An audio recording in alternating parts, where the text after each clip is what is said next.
Mike Khil settled back into his chair, mulling over the text in front of him. The treatise on Helcom biology wasn't a page-turner, in a conventional sense, but it was amazing.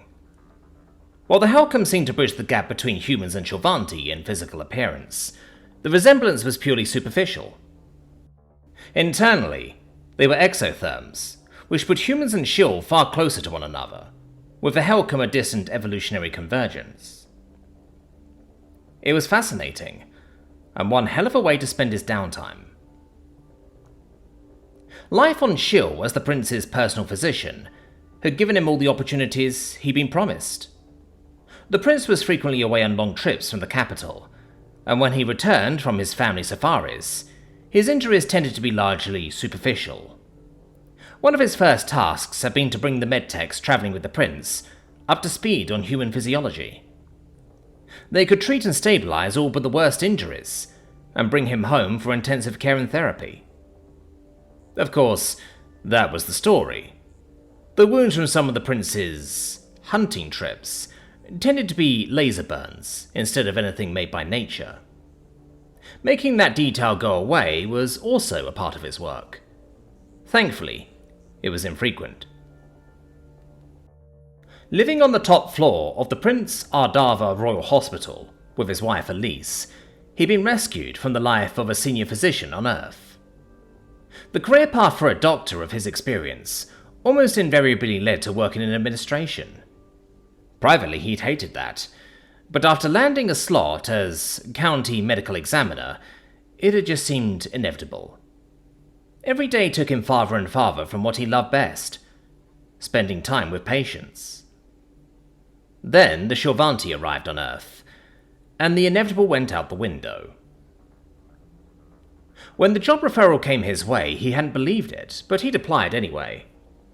Now his life consisted of pure research.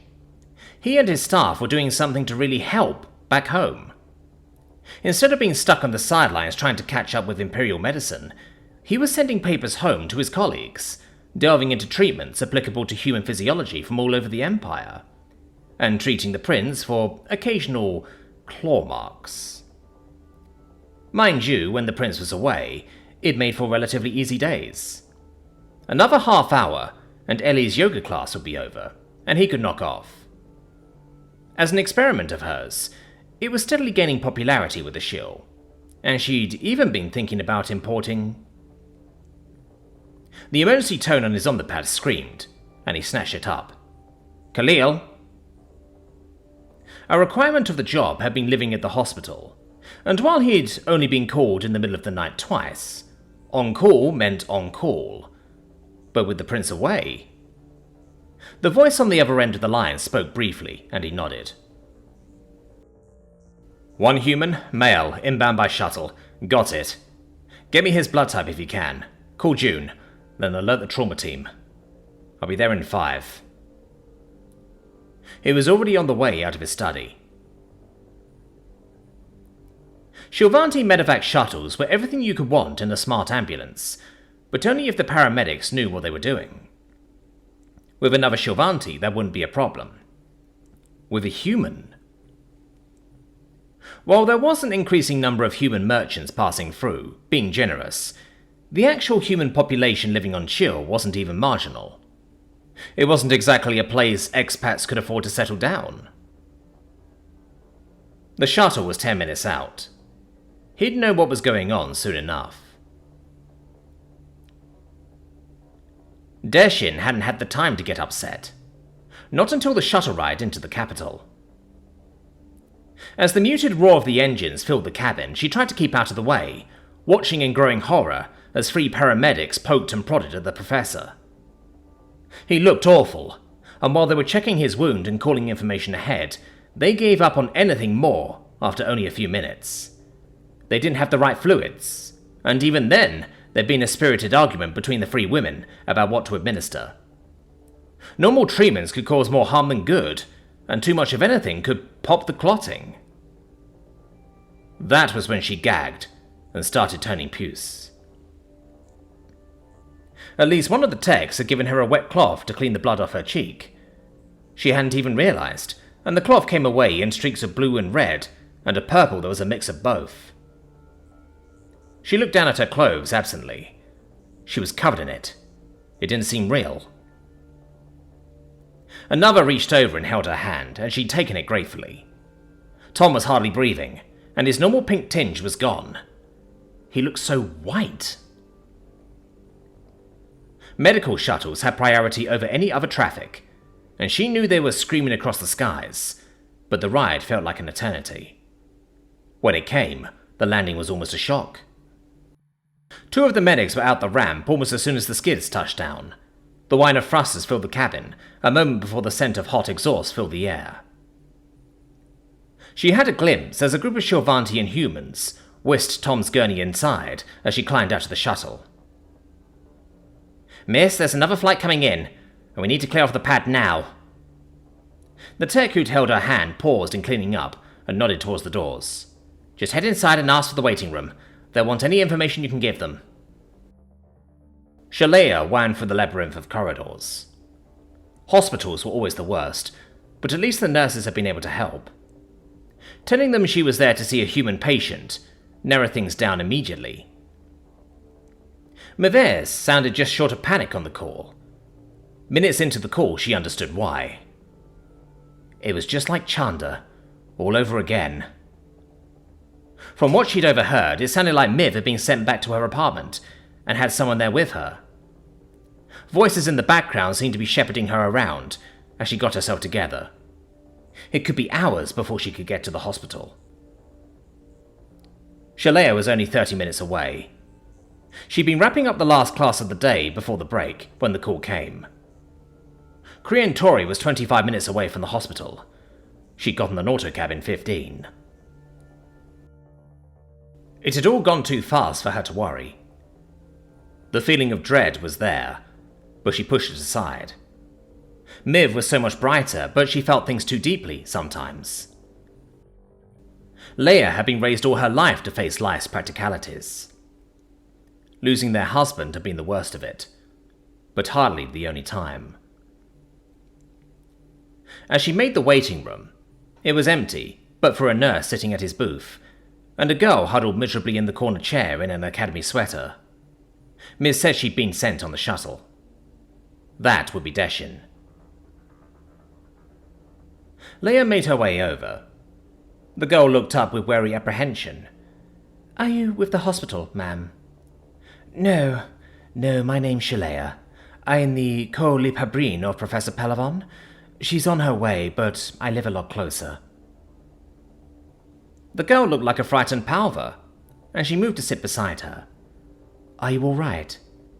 "They won't tell me anything. I've asked the nurse over there, and all I know is he's in surgery." Deshin buried her chin into her chest, hugging one knee. "They took all the details I could give them, but once they found out I'm not a relative, they wouldn't tell me anything. I mean, do I look like a relative? I'm the only one he has." "Not quite, honey, but I take your point," she said, laying a hand on Desi's shoulder and looking the girl over. Miv had wanted to adopt her. This could have been their daughter. "I know you're scared. Tell you what, I'm going to go chat with the nurse, then I'll be back and we'll get you cleaned up a bit. It's going to be all right." She hated telling lies, but how many times had they gotten her through the day? The lie that everything worked out, that it would be all right, instead of just getting used to the pain. Most of all, she hated lies to children, and if Deshin was old enough to be an adult, it was only by months. Crossing over to the desk, the nurse looked up from his desk pad with an air of professional disinterest. "Can I help you, ma'am?" "Yes, as a matter of fact you can. I'm with that young lady over there." She hated the Korean Tory twang in her voice, and had spent most of her life suppressing it. Letting it out now, she watched the nurse almost draw back. This was the Royal Hospital. People from her part of the capital didn't come here. "She says you haven't been able to give her any information." The little nurse sniffed. "She isn't a relative, and she's been on the verge of causing a scene." "Nurse Racket."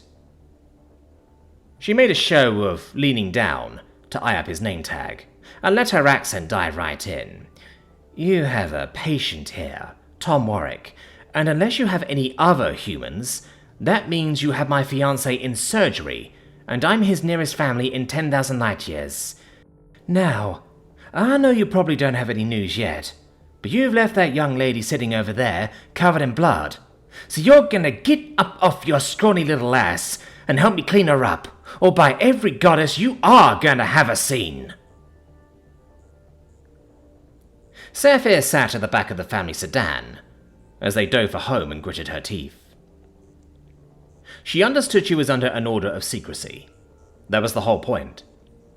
She couldn't say anything to anyone without permission from Melondi, Princess Kalira, or someone from the interior. She wasn't clear on much more than that, but talking about it with her mothers, father, and sisters was not going to happen. That just made it so galling. "That was a very interesting performance, dear." Her father turned around and smiled back at her uncertainly. "I have never seen anything quite so vibrant." "Her legs weren't as tight as they could have been on that second jump," Mother Sevalan muttered to her father. "I said so when I saw it, Avan, but you didn't take any notice. If she'd been in a meet, she'd have lost a lot of points for that. What were you thinking of, Sefir?" "Thinking of blood in my hands? Or holding my professor's guts in? Maybe the corpse on the floor closer to me than you are now?" "The lights were very distracting," she bit out. "I don't usually die through fire, even if it's a hologram." "I thought that was cool." Her younger sister, Trelia, seemed enthusiastic.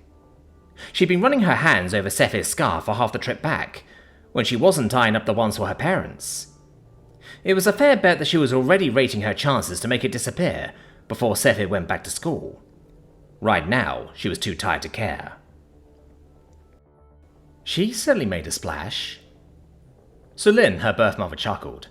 It was a mum joke, one she'd been making for years. Today, it just seemed to bounce off Sevalan. "That too. She shouldn't have made so much of a commotion. Even if it was a tall jump, I know you can do better. It was a nice show, but still." Sevalan subsided, under a look from her father. "Anyway, yes, it was a nice show. We're very proud of you. I was just saying on the drive out that we can't wait to have you working in the family business with us. Your scores in biology are still good, aren't they?" "My bio scores are just fine." Sefir looked out the window absently. "Top of the class." "The medtech. Goddess, the commando. She said that I gave him a chance to live." "I was thinking, I'd like to see a doctor for a few years before joining the firm." Jacksme tried enjoying the ride home. It just wasn't very easy. Her mothers, Jana, Hilif, and Alandi, were all happy to see her, and she gave her father, Jerksy, the biggest hug she could manage without hurting him. She couldn't wait to tell them everything she'd done, so of course she did. The results just weren't what she'd hoped for.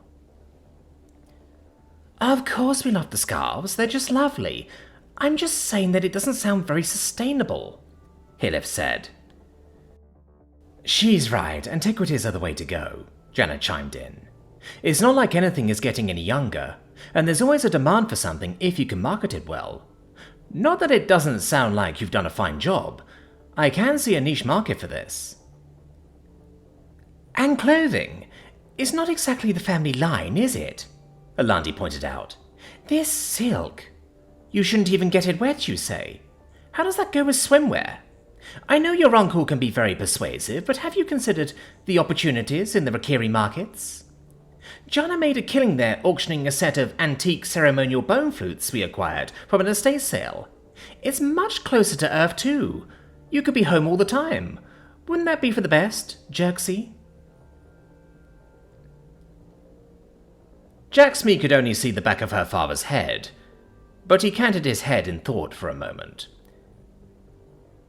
"I think it's absolutely fabulous." The rest of the trip passed in silence. Nesfer tried not to frown over dinner. It was delicious, and in the kitchens, Jestrom had gone out of his way to make her favourite glava for dessert. It wasn't even the company. Mother Mavisti would be home the day after tomorrow, and her gift was already waiting for her. That left her there with Mother Tarola and her next older sister, Sarashi. That should have been fine, if not for the conversation. What started as an offhand remark had gone places she never wanted to know. "Of course, that's why," Tarola crowed around bites as she busily carved into her Turok steak. "You know, I was probably 2 years old at the time, but your grandmother told me the story. Rumours of a planet with a race almost like Shorvanti, and they were just beaming their entertainment fees into space. Primitive satellites with no encryption at all. The military kept it all hushed up. No secret now about why, is it?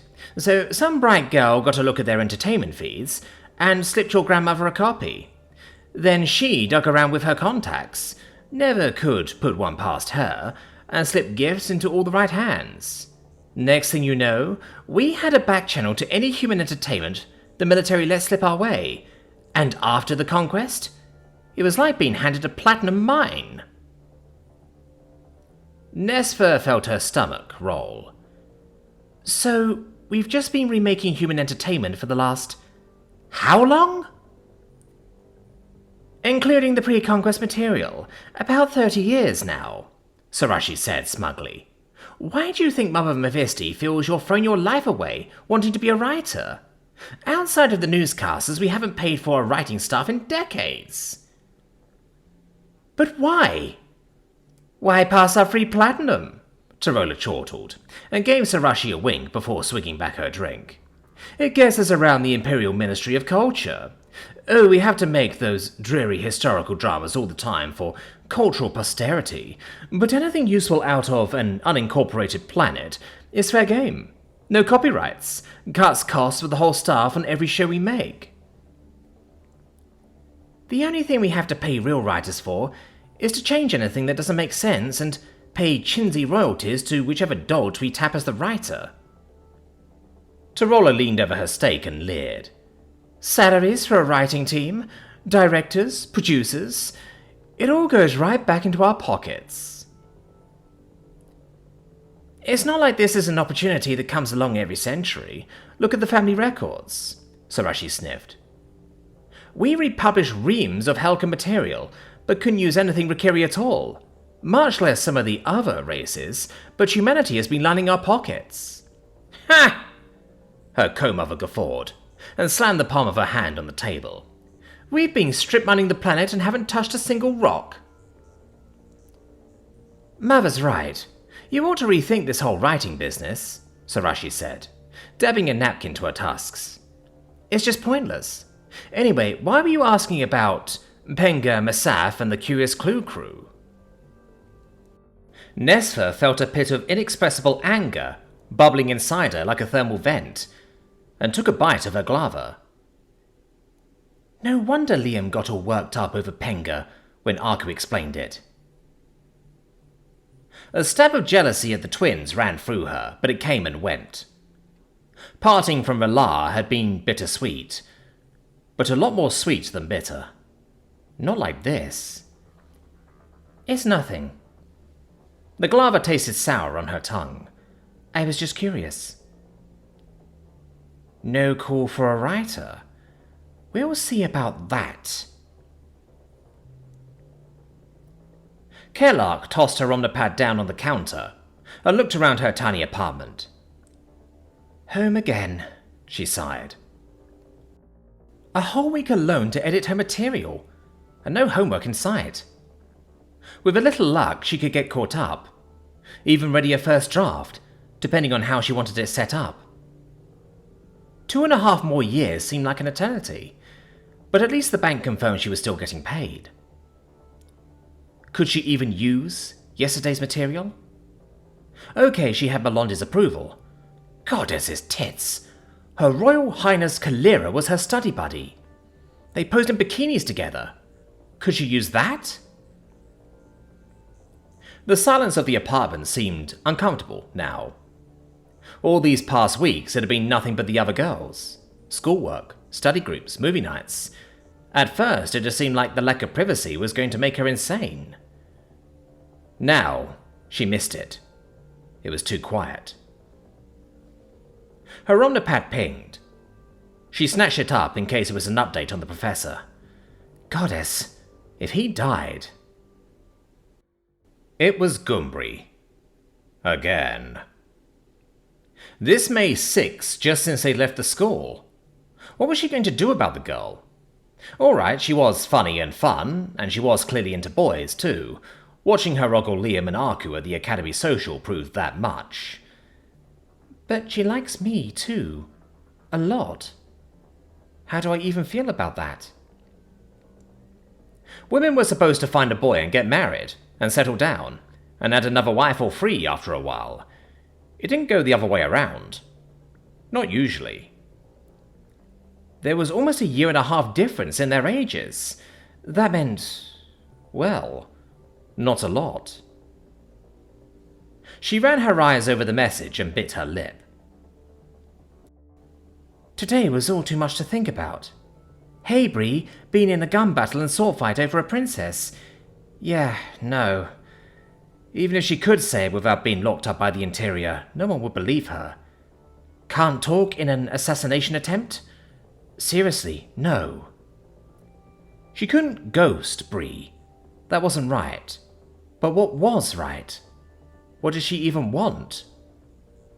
She's a noble, and doesn't even know who I really am. Not that it seemed that Bree would care. She'd figure something out, sooner or later. The trip home to the palace was everything Melondi expected. Death's heads near retirement as her fake parents. No conversation beyond the pleasantries. No questions asked. And as the palace got closer, a long winding drive through the back rows while her ersatz mothers calmed in with her status. She'd barely been allowed to join her performance with the choir. Then they kept her for hours at the school, making sure the campus perimeter was clear. As soon as they had, she'd been swept out of sight. No one seemed the wiser. None of the parents, anyway. She'd seen the crowd while the other acts were going on. Lady Pelavon was missing. Down in the front row, the head administrator looked tense. Even as the youngest daughter, she'd been trained on how to pick up the subtle cues from any high-born woman or man. Most wouldn't see it, but Lady Ganya was upset. She didn't even have her omnipad. Everything she brought from the academy was tucked away in her luggage and bundled off her rooms. She wound through the corridors hidden away from the public, past the waiting army of guards to the army of servants, reached her private apartments, shut her eyes, and sagged against the interior door when they shut. Welcome home, Your Royal Highness. How are you? Kalira opened her eyes. It was time to be Kalira again, but at least Lady Wickham was there, waiting. Even though she was a baroness from a minor house, the woman had been her personal servant as long as she could remember. And a friend. Oh, goddess, I'm bloody awful, she said, moving over to wrap Wickama in a hug that was perhaps a bit stronger than she intended. Now, what's all this? I'm told your show was quite a success. Wickama disentangled herself after a moment, and was already leading them towards her chambers. There was the smell of something good on the table. Let's get you sorted out. You can have something to eat, relax, and tell me everything. Karma, you haven't missed hearing anything my whole life. Don't expect me to believe you don't know already. Yes, I did hear about some unpleasantness, Your Royal Highness. I've been given to understand you express yourself very well in the matter, but I wanted to hear it from you. Karma had already set out evening clothes, and started helping her as she set the academy uniform on the bed. I was told you want any updates as soon as they're available about your professor. Apparently he's still in surgery. Still? Karma, it's been hours. She froze for a moment. Desi would be beside herself. I need to know everything that's happening, and I need my omnipad from school. I'll fetch it right away, Your Royal. Karma, we're alone. You don't have to call me that. Kalira deflated on the bedside. Today of all days, I don't want to drown in formalities. Please? I quite understand, Karma nodded, tidying away the academy clothing with practiced ease. She waited a moment and nodded. I'm glad you're home, Kelly. I missed you too, though it doesn't entirely feel like home now. Aside from summer and the holidays, you're gone. It's perfectly natural, she nodded. You're growing up. I still feel like Melondi most of the time. I think of myself that way now. I have friends. She looked down at the floor and sighed. A couple of them know, too, and they're still my friends. That's all for the best, then. If they're true friends to you now, they could be for the rest of your life. I remember telling you that when you left your first year. Karma nodded. So, Miss Melondi, tell me about your day. I want to hear all about Kelly's hero. Are all humans such oddballs? I don't know. I've met 2 of them now, Kalira sighed. One of my friends has a human boyfriend. Oh my! I hope you're being careful. Karma blinked, a crack in her usual cheer. There are stories. Belder's a good woman, and he's nice. Sweet goddess, you wouldn't believe how tall he is. Talking to Karma had always been easy, once the doors were closed, and she grinned as they walked into the dining room. Anyway, I'm not jealous. I have a boyfriend. At least I think so. Karma, I really need my omnipad. Later in bed, Kalira flipped up her omnipad, at last. Even though Karma was a dear, she had no idea what she'd be logging into. There still wasn't any news from the hospital, at least none that had made it to her yet. That was getting old. She wasn't a child anymore. Biting her lip, she checked her messages. There were a lot showing unread, but she went to Deshin's first. MS. Desi, it's me. How are you? Is there any news? It was late. Desi could be anywhere. At the hospital, asleep. It might be morning before. DT. Mel, goddess, there you are. Here with Professor P and her co. We just had word. They finished operating. He's in a coma. They won't say more yet. Kalira felt the lump in the back of her throat. It was anger and relief and sorrow. Tears welled in her eyes. Warwick had wanted to adopt Desi, and he really was like a father. Kalira thought about the story of the father she'd never known. And there it was. Warwick was like a father to them both. What could she say? Desi must be a wreck. DT. Mel, how are you? Kalira felt tears at the corners of her eyes, and sniffed back a laugh. A smile that didn't belong there. Of all the things to ask about. MS, I'm safe. They had me stuck in my rooms, but I don't think they figured out what to say yet. Where are you? DT. Riding back to the campus. Lady Miv is staying. She and her co are going to take shifts. I said I will too. Kalira scrunched into her bed and frowned. There had to be something more she could do than just sit here and wait for news while the interior made up its mind over how to handle things. DT. Mel, this sounds bad. That woman came after you. Are you sure you're safe there? Kalira was about to hit enter, telling Desi everything was fine. Her finger stopped before hitting send. MS. I think so. I don't know. DT. You have to make sure. MS. Desi, what can I do? I don't have the tools to fight this. DT. I know the worst thing you can do. MS. What? DT. Nothing. The worst thing you can do is nothing. If you can't do what you need because you don't have the tools, then get the tools. MS. It isn't as easy as that. DT. Easy doesn't matter. Do you think my getting into the academy was easy? You need to stop thinking about this alone, because if you think you're going to get through this by trusting in yourself and believing it will just all work out for the best, you're wrong. You have friends, and you have to make things happen because people are probably working really hard right now to kill you. You need help, not hugs. Figure out what you need. Kalira sat in the darkness and stared at the screen, reading the message a second time, then a third. MS. That's pretty good advice. DT. You bet your royal ass. So what are you going to do? She was there in her old bedroom. Her personal apartments in the palace.